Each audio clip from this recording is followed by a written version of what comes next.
Hi mga ka-owner, we're so busy today preparing our paninda. Gumagawa po ako ng lumpiang gulay. Yan po ang ating lumpiang gulay. Binalot ko na po at saka meron na po kaming luto.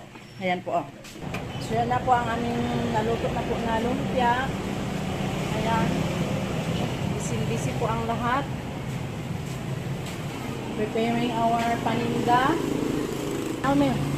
Ayan, si Nila. Busy. Ayan, si Pia. Busy sa pag-slice to para sa apritada. Ayan.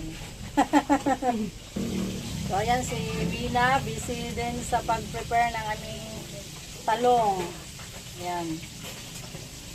At saka habang nag-prepare ng talong, ay nagpiprito. Nagluluto ng isda.